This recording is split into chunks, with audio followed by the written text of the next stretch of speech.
Unforbidden truth.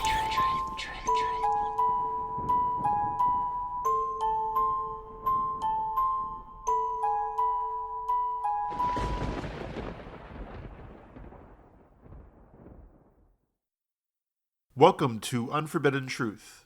I'm Andrew. This is part one of a two-part interview with Ohio double murderer Victoria Drain, formerly known and sentenced as Joel Drain. Victoria is convicted of theft, felonious assault, 2 counts of aggravated murder, and possession of a deadly weapon under detention. What's interesting about both murder cases is both happened on Friday the 13th in 2016 and 2019. The first murder occurred on May 13th, 2016. The victim in this case would be Randy Grose. He was stabbed in the neck and chest, and he was also bashed in the head and then was strangled. This was around the same time that Victoria had stabbed her dad, whom had made a full recovery after that attack. Victoria Drain would be convicted of both crimes, receiving a 38 to life prison sentence. The second murder occurred in prison on April 13th, 2019. The victim in this case was fellow prisoner Christopher Richardson. Richardson had died from blunt force and sharp force injuries to the head and neck. In this case, Drain received a death sentence. Just recently in the past week, Drain has waived all of her appeals. Here's part one of my interview with Ohio double murderer Victoria Drain. Hello, this is a prepaid call from Joel. an inmate at the Ohio State Penitentiary. My name's Victoria Michelle Drain, and I was born in Findlay, Ohio. Can you recall any positive memories that stick out to you from your childhood? I mean, like just regular stuff for real, but like not a whole lot though, Is there anything in particular that I had some good memories. You said, is there anything particular what? Are there any fond memories you have from your childhood that are particular more than anything that stick out to you?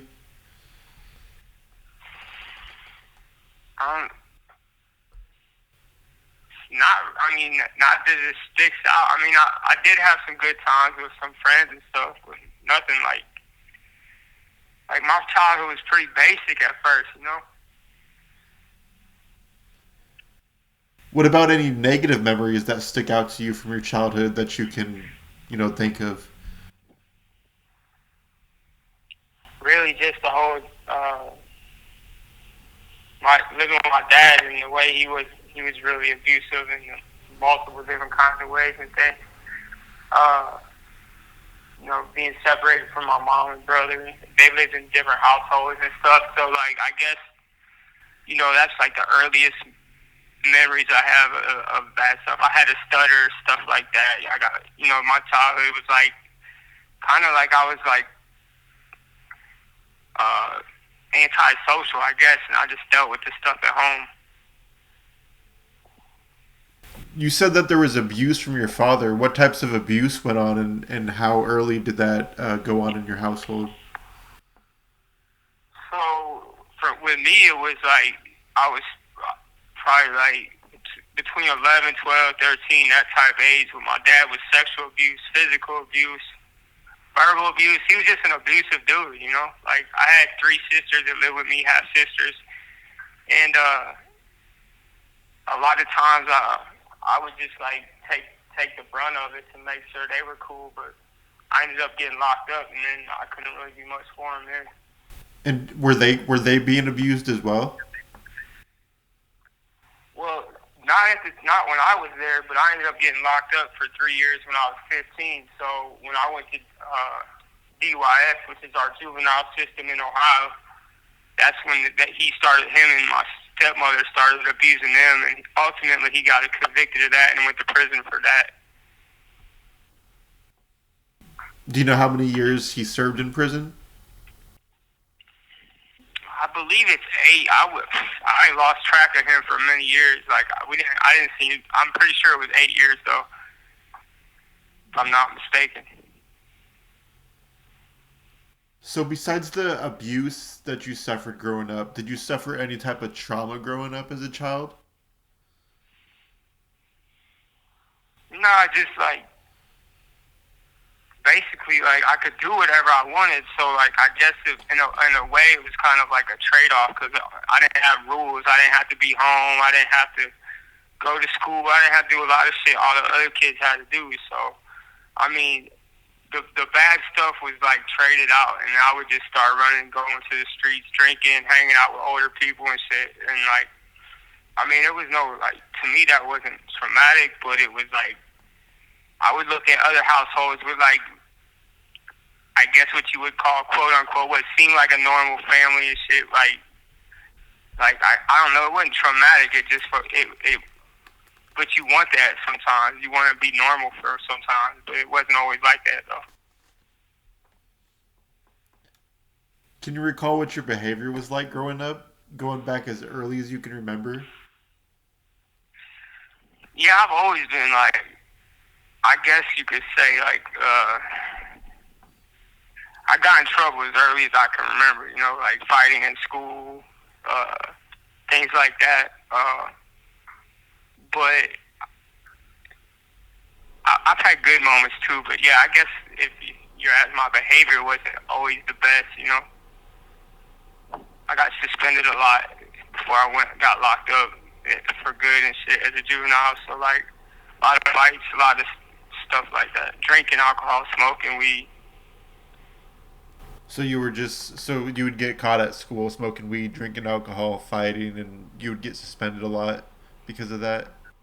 Yeah, I was in so many schools, just in like, I'd say like between 5th and 7th grade, which is the last school grade I completed on the street before I went to DYS. I was probably in like 6 or 7. Schools in Finley, Marysville. I ended up going in and out of JDC throughout that time before I went to DYS. So I was really never anywhere long. More than a month or two would be a long time for me to be in one spot. What would the consequences be at home when you would get suspended from school? Really, there wasn't. That was the thing. Like before I was on juvenile probation, there wasn't no I'd just come home and it'd be like I could hang out at the house while, you know, during school hours, or I didn't even have to sit at the house. I could just go run around on the street and shit. But once I got put on probation, the things my dad and my stepmom weren't making me do, my PO would kind of fill in that void and try to be like, oh, if you're suspended, you gotta go to like a program. Sometimes he'd make me go to AA even at like 14 probably. I started going to AA. I remember I was young, like way too young to even smoke cigarettes. So like he would start making me do shit if I got suspended, but like, or sometimes he'd even lock me up if I caught a weed charge or got caught with weed or alcohol, and that's why I got suspended. He just put me in JDC, like sit me there for the time I was suspended.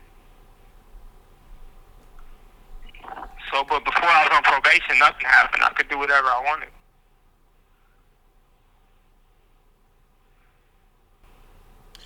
Did you have any hobbies growing up as a child? Not really. I mean, once I got locked up, I started writing poetry and stuff pretty early on. I remember a person that was in like rec department at one of the juvenile institutions I was at encouraged me to start writing, and I picked up writing really early in life, probably earlier than most, I would think. I mean, I was probably like 13, 14 when I started writing poetry and keeping a journal, and that was like something that really took a lot of my time. That was probably what I consider a hobby, you know. What about friends growing up as a child? Did you have many friends growing up? Early on, I didn't have, like I said, I stuttered, I was really skinny, I was shy. This was early on, but then like going into like early teens, like 11, 12, when I started being more rebellious and hanging out with the older people, and I mean, people started liking me a little more. I guess just really, I don't even think they liked me, we all were the same type of people. We like to drink and get high and not go to school and stuff, so we all hung out. But like I wouldn't say I wasn't as like outcasted. The older I got, the more people started, you know, wanting to be around me and stuff. Did you have any type of aspirations or goals as a teenager? Not. I'm thinking like I do remember it was certain times in my when I was like when I got locked up and I had that 3 years to do, and I was thinking about when I get out, like what I wanted to do, and there was things I thought about the military, you know, like when I was at DYS that crossed my mind, you know, different things. When I got my GED early, like when I turned 16 in DYS, I got my GED. So I even thought about maybe college or something. I got out, but none of that happened. So I can remember thinking it though, like that'd be cool or something like that, you know. So let's talk about the criminal activity you engaged in as a juvenile prior to turning 18. Can you break down all the incidents that took place that you can remember, whether you were or weren't prosecuted for that? Yeah, so like it all started with more like like I said, smoking and drinking, and then hanging around with people. We would steal cars. That was probably my first few felonies was just stealing cars. I got probably 3 or 4 grand theft autos on my record. Only one as an adult, but 2 or 3 as a juvenile. And then I was carrying a gun, which I ended up breaking into a house and stealing some firearms. And I got hit with one of those guns, so I had a gun case as a juvenile. I had multiple probation violations, an assault, felonious assault. That's what I ended up doing that 3 years for. And I had an escape charge. So that was pretty much my juvenile record. With a lot of it was like auto thefts and assaults and drug cases and a gun charge and stuff. Was that about the extent of your criminal activity as a juvenile? Yeah, because when I got knocked with the gun and the escape, they caught me in Albuquerque, New Mexico, and extradited me back. And then I didn't get. By the time I got out of DYS, I was an adult. So I was 15. But when I got out, I was 18. 1 month past my 18th birthday, so I was an adult. So juvenile ended, early because I went to DYS for some years. I ain't catch no case while I was in DYS though. So, what about the criminal activity after turning 18 years old prior to the case that landed you an inevitable life sentence? Mm-hmm. So, like, early on, I get out. Like I said, I'm 18. By 19, I caught a grand theft auto case. My first adult case. My first adult felonies was grand theft auto and breaking and entering. So that was like probably a year after I got out of the juvenile. Because when I got out of the juvenile, what they did was I didn't have nowhere to go. So they literally threw me in an adult halfway house. And I'm a juvenile. When I went to prison, when I went to DYS, I'm 15. When I get out, I'm tossed into a halfway house for adults because I'm over 18. But all these dudes are hardened, you know what I'm saying, done like 10, 15 years, and been on the street smoking crack their whole lives and shit. Like, it was a whole different, it was like a shock to me. Like, I went from juvenile to be around real, like, hardened felons. It's done a lot of time. So, like, I instantly got thrown into that mix, and I learned real quick. And literally within a year, I had my first adult felonies, which was breaking and entering and grand theft auto. So I caught that case, and then I got in a high-speed chase with the Findlay Police Department back a few years after that. Did some time in prison for that, and then I got out from that, and I caught an armed robbery down in Florida, armed robbery with a deadly weapon at a Walgreens. I robbed them for a bunch of Oxycontins. Did 6 years and some change for that. And then that's like the felonies plus multiple misdemeanor assaults and domestics and things like that throughout the time. And then I had a felonious assault. My last case before I caught the murder case was a felonious assault where I stabbed my dad because he had got out of prison. I guess everything just lined up because I got out of prison. He was out of prison.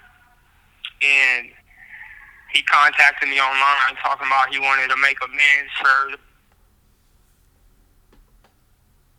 jail, this, that, and the third. So then he gave me his address, and I went over there and stabbed him.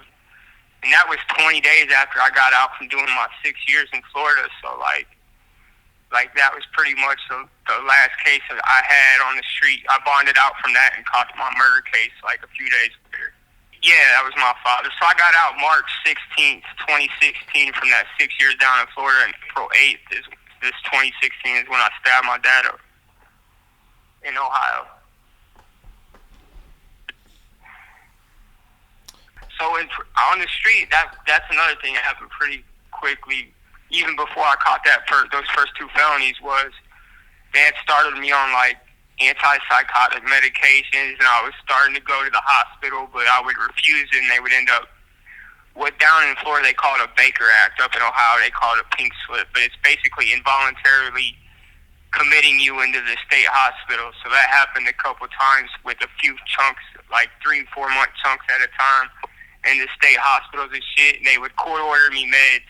So like if I didn't take my medication, they would basically like hold me down and put it in a shot form and give it to me like that anytime I refused to take it orally. And that's happened multiple times throughout my adult life. Like, as a matter of fact, the last time I got court order meds was just in 2015 while I was in prison. So I've been in that's all like on the in-between side is the mental hospitals. I mean, living on the street, like when I'm talking about my life in the free world, most of it is, I consider the mental hospital being free, because the times I was actually living in an address that wasn't like an institution, like a hospital or a jail or a rehab or like a halfway house, was very, very very few times. So like I still consider that but that's happened multiple times. Yeah, I got diagnosed with when I first got DYS, they diagnosed me with schizoaffective. Then it changed to bipolar. It just depends who the doctor is and how they view it. Like, it's really never the symptoms. It's the doctors that change the diagnosis. But it's all within the same, schizoaffective, bipolar, gender dysphoria. Those are the main ones that have stuck throughout the time. So, yeah, that's something that's been a big part of my life, too, is that mental health stuff. Let's talk about the first homicide that you committed. The victim in this case being Randy Grose. Can you walk me through everything that led up to the murder? What all went down? Yeah. And what followed after everything was said and done? Alright, so like I said, 20 days after I got out, I had stabbed my dad up. And immediately after stabbing my dad, because I didn't know if he was alive or dead, he kind of played dead on me, so he kind of just lay there. So I ran up out of his house, and I called Randy. Randy is a guy that I've known 20 years at that point. I'd known him since right after I got out of DYS. And he was really just an older dude I was, tricking with, basically, getting money off of and shit. But he's one that stuck around throughout my life. Like, even after I, would go to prison or Florida, he would stick around, So he ended up just being, somebody, that was in my life for multiple years. And so right after that happened, Andy was holding me down in prison when I was in Florida and telling me that he was going to help me get hormones when I got out and help me transition when I got out on the street. So that's why I even came back to Ohio when I got out of Florida prison. So after I stabbed my dad, I called him up, which is I was staying at his house also. And I told him, listen, I need a bus ticket. I told him what happened. I just stabbed my dad up. And also, you got to remember, Randy knew everything about my history with my dad and my childhood, because I've known him so long. He just knew my past, everything about it. So, when I told him what happened, he tells me, all right, come to my house. I'm going to give you some money and we'll get you a Greyhound ticket, send you back down to Florida till everything, cools off or whatever. So I hang up with him, and I'm on my way over there, and I get swarmed by the police and lay down. They lay me down. They cuff me up, take me to jail. I'm sitting in jail and, facing these cases fresh out of prison, too, so I know I'm about to do some time for stabbing my dad. So I ended up bonding out, basically. I got the money together. It was $75,000. I bond out. But before the judge wanted to let me out, he wanted to see me in person. Usually when you bond out, they just, you pay the bond, they let you out. But this judge, because of my past and my violent history, wanted me in front of him and to stipulate. So the reason why I'm saying this is it took a few extra days to get out of the county after I paid the bond. And in that time period, right before I was about to actually walk out the jail, they gave me my discovery pack, which in your discovery, it breaks down all the evidence against you in your case. And I was reading it, literally waiting to walk out of the door of the county, and while I'm reading it, I find out that Randy is the one that called the police on me that day. Right after we hung up the phone, he was like, come over and we're going to get you a bus ticket, blah, blah, blah. Well, he had turned around and called the police, and that's how they found me on my way over there. So when I read that, I felt betrayed. I was mad. Like, I just really couldn't believe what I was reading. So I ended up walking out right after I read that. Probably within 2 hours, I'm walking out of the county after finding out he's the one that snitched on me. And that was on like a Monday, I want to say.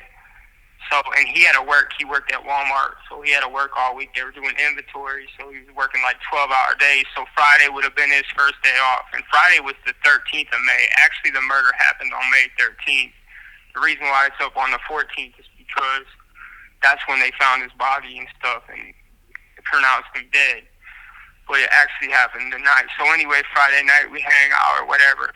He picks me up after he gets off work. We go to his house, you know what I mean? Like, we're hanging out. We had sex, basically, is what it was. Now, I walked outside to smoke a cigarette. And when I came back in, I confronted him. I said, man, why'd you tell on me? And he doesn't know he's never been in jail or trouble, so he don't know discovery process. He didn't know I was going to get black and white and who told that he told and everything. So he tries to lie about it. He's like, I'm not the one that I didn't do that. And then I asked him one more time. When he said he didn't do it, I picked up like a planter. It was like a cactus or something. And I just hit him in the side of the head with it.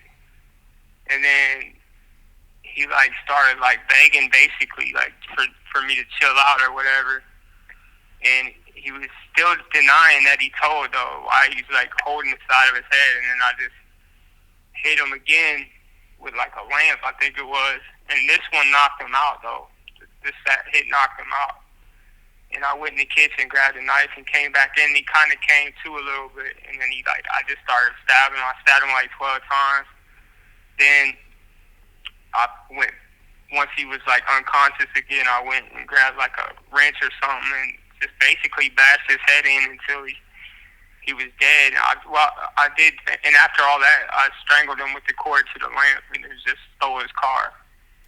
So that's what happened to him. But then, like, I'm driving, though, and I'm like, I wrote snitch on his ID. Like, they knew it was going to be, I cut my hand real bad, so I was bleeding when I was stabbing him. My hand slipped on the knife. So, like, I knew there was no getting away with this crime. They knew that, first of all, they know he's the one that told. They know I wrote snitch on his ID, on his driver's license. And, so when I drove until the car ran out of gas, and then in Sydney, I ended up seeing the cop. I'm like, have the red gas tank light on thing or whatever, where it tells you about to run out of gas or whatever. So I just tell the cop, like, listen, man, I just killed this motherfucker in Finley or whatever, like. And they're like thinking I'm joking, but then they look and see blood all over me. It's like all right, just stay right there. And then anyway, that was it. Basically, I went in the room. I told him I just killed him. I told him why I killed him, and I've been locked up ever since. So how did it feel during the act of the crime, as you were stabbing him and strangling him? I felt like I was angry for real. Like, I was angry while I was doing it, you know what I mean? Like, afterward, it was like, I don't even know. It wasn't like I was happy I did it, but it was like, I felt like, man, I didn't feel, I don't know how to explain, but it wasn't happy, but it felt like that's what this motherfucker gets, you know what I mean?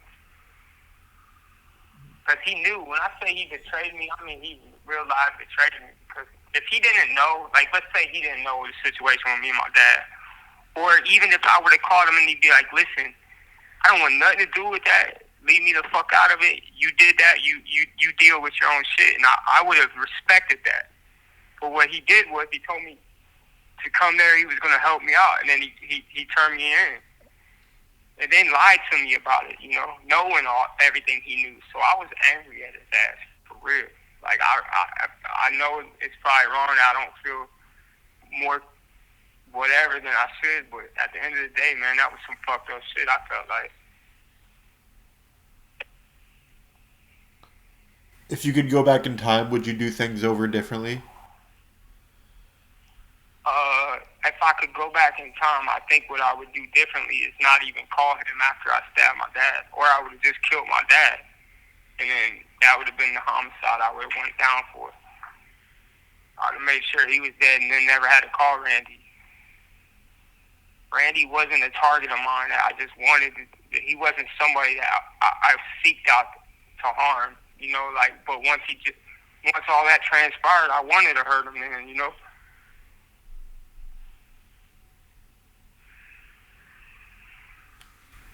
So can you talk about the legal process for that case, for Randy's case and your dad's case? Yeah, so that was pretty crazy. So I'm in the county for the murder, and they ended up charging me with felonious assault for my dad, which is like an F2 maximum of 8 years. And that happened in May. So June, July, that's 2 months. July 11th, 2016. 2 months later, I went into court and said I did that shit. I plead guilty. And we had agreed before I walked in there that they would give me 38 to life, which is 30 to life for killing Randy. That's the sentence for killing the aggravated murder. 7 years for stabbing my dad, and 1 year for stealing his car. And they charged me with something called retaliation to a witness, but that got ran concurrent. So with a whole total sentence of 38 to life. And they took me from the day of my sentencing. Usually you go back to the county and wait to ride out. They got rid of me that day because I got caught making a shank in the county jail, so they didn't want to keep me. So they ended up literally the day I fled out, went straight to reception from there. Literally. So in 2 months I was in prison. Matter of fact, listen. So I got out of Florida prison March 16th, July 11th. I was in Ohio prison with a life hit. Not even a few months. Do you remember what that ride was like to prison? Yeah, it was crazy because I've been to prison multiple times and never have they took me after hours. So when I got to the reception was closed.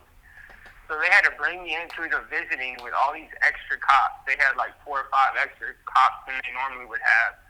And they didn't know what to do with me at the prison because they hadn't even seen that before, where they, instead of just waiting until a regular ride out, they just come straight from the courthouse. So they ended up putting me in the hole in reception. This was on like a Friday, that day I got sentenced. So Monday morning, the Sarge comes into the hole like, who are you and why are you in the hole? And I told him, I was like, the county put me here because I made a knife in the county and I just got life sentence. He's like, man, we don't care what you did in the county. And they threw me right in the general pot. But yeah, it was weird because I skipped all the regular shit you see in intake. Like what you see reception, I skipped all that. I went straight to the hole. Have you ever been approached by any organizations, primarily gangs in prisons, either after the first homicide or before the first homicide? Nah, early on when I was young, but I'm out. I'm trans and I'm out and everybody knows it. Plus people have been doing time with me for years in this state. Like I know people in this prison OSC right now that I was in DYS with in 96. So people know, and gangs, you ain't trans in gangs. You're not. Some gangs will have some closet people that might be homosexuals in the closet or some shit, but that's just not a norm in prison, so they don't approach me, because it's like we're in our own lanes. You got trans women in prison are in their own whole own lane, they're not in the gangbang scene. So what was your record like in prison prior to the second homicide that took place? I had multiple. Okay, so I got locked up. Like I said, I was in prison in July. They sent me to a prison called regular maximum joint called Madison in August after all that reception. So I'm in August. I've been in prison a month. October 8th, I stabbed a child molester at Madison Correctional, and they charged me on the institutional level. They charged me with an attempted murder and put me in the hole. And then while I was in the hole, waiting to get rode out to a higher security prison, I assaulted two staff members. So they emergency rode me out to Lucasville. So December 13th was the day I got rode out to Lucasville, and I've been in solitary ever since. But while I was at Lucasville, I had probably 4 or 5 stabbing cases, maybe more than that, honestly, because there are open bars over there. And so I had those, but also because of my mental health, I was in RTU units, which even at a high security, when you're in RTU, just imagine like a mental hospital inside the prison. There's 3 or 4 different institutions have one single block in the institution. That's basically like a mental hospital for the high security. So you're separated from all the other compounds, but except only those RTU patients in that block. And even within that block, you're a single person cell, you know. So I went to a couple RTUs previously, but yeah, so I had probably 3 or 4 assaults with a weapon, an attempted murder, different petty tickets, like, you know, like you would normally get, like disrespect or physical resistance if you refuse or you make them do a cell extraction. So those little things. And then, so that was like 2016, 2017, 2018. And then I caught the second murder in 2019 at an RTU. That was part 1 of my interview with Victoria Drain. To get access to ad-free episodes, extra episodes, and more, head on over to patreon.com/unforbiddentruth. Thank you for listening. See you on the next one. Unforbidden.